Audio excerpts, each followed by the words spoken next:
Good morning, students. Today, from your Flamingo books, we are doing chapter Indigo, written by Louis Fisher. Louis Fisher was born in Philadelphia. He served as a volunteer in the British Army between 1918 and 1920. Fisher made a career as a journalist and wrote for the New York Times, the Saturday Review, and for European and Asian publication. He was also a member of the faculty at Princeton University. Indigo is the story of how Gandhiji decided to urge the departure of the Britishers from our motherland. The chapter is an excerpt from Louis Fisher's book, The Life of Mahatma Gandhi. When I first visited Gandhi in 1942 at his ashram in Sevagram in central India, he said, I will tell you how it happened that I decided to urge the departure of the British. It was in 1917. So, the writer, that is the author, Louis Fisher, is taking an interview from Gandhi, and he tells us that how Gandhi narrated the story of how the Indians urged the departure of the British. So he says, when I visited, I here stands for Louis Fisher, visited Gandhi in 1942 at his ashram in Sevagram. Sevagram is in Gujarat in central India. So Louis Fisher visited Gandhi in his ashram in Sevagram in 1942. He said, that is Gandhi said, I will tell you how it happened. So Gandhi says that I'm going to narrate to you how it happened. What happened?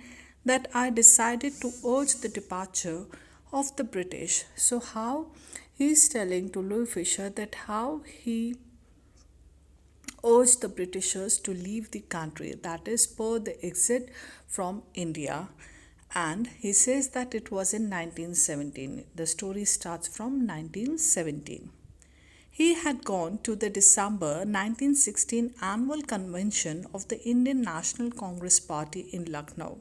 So Gandhi tells Louis Fisher that he had gone to Lucknow. Why? To attend an annual convention. Annual convention means a meeting, a formal assembly of the Indian National Congress Party. And which year? December 1916. There were 2,301 delegates and many visitors, so 2,301 representatives from all over the country of the Indian National Congress and many other visitors have joined in Lucknow to attend this meeting. During the proceedings, Gandhi recounted a pheasant came to me looking like any other pheasant in India, poor and emaciated, and said, I'm Rajkumar Shukla. I'm from Champaran and I want you to come to my district. So Gandhi tells Louis Fisher that during the proceedings, when the meeting was going on, at that time, Gandhi recounted, that means he's narrating that what happened at that time. A pheasant come to me, that is a poor farmer comes to me and who is looking like any other ordinary farmer from India. He is poor, he is emaciated, that is he is thin and weak, feeble.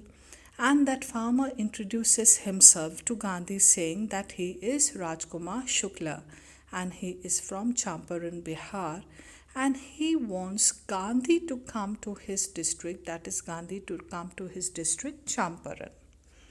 Gandhi had never heard of the place. Now Gandhi had never heard of the name of Champaran ever. It was in the foothills of the towering Himalayas near the kingdom of Nepal. So Gandhi was told that Champaran is in the foothills of Himalayas, tall Himalayas, high Himalayas, and it is near the kingdom of Nepal. Under an ancient arrangement, the Champaran pheasants were sharecroppers. So, an ancient arrangement or ancient traditions that was going on for ages, the Champaran pheasant were what? Sharecroppers. Who are sharecroppers? Sharecroppers are tenant farmers who give a part of their crop as rent to the owner of the land. So these were, Champaran was, Rajkumar Shukla was one of them. Even Rajkumar Shukla was a sharecropper. He was illiterate but resolute. Now, he was not educated, but then he was very determined. He had come to the Congress session to complain about the injustice of the landlord system in Bihar, and somebody had probably said, "Speak to Gandhi." So Rajkumar Shukla came to this Congress session in Lucknow so as to complain to Gandhi about the injustice that has been done due to the landlord system in Bihar, and he had heard from people that speak to Gandhi, that is, Gandhi will help you out with your problems. Gandhi told Shukla he had an appointment in Kanpur and was also committed to other parts of India. So Gandhi said that I can't come to Champaran at once because he has already a fixed appointment in Kanpur and many other parts of the country.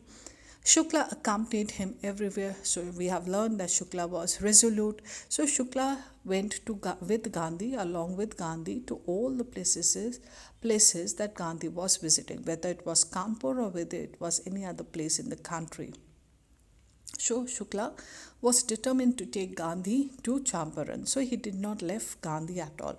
Then Gandhi returned to his ashram near Ahmedabad. So after Gandhi had gone to the various parts of the country and done his meetings, he returned to Ahmedabad in his ashram. Shukla followed him to the ashram. Shukla followed Gandhi in ashram also.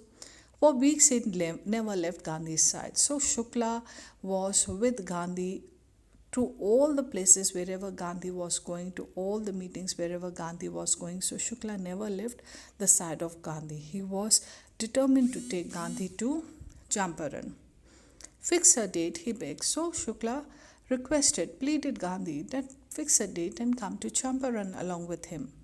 Impressed by the sharecropper's tenacity and story, Gandhi said, "I have to be in Calcutta on such and such a date. Come and meet me and take me from there." So Gandhi was very much impressed by the tenacity. Tenacity, that is steadfastness or firmness, determination. He was impressed by Shukla. The train arrived at midnight, 15th April 1917. Kriplani was waiting at the station with a large body of students.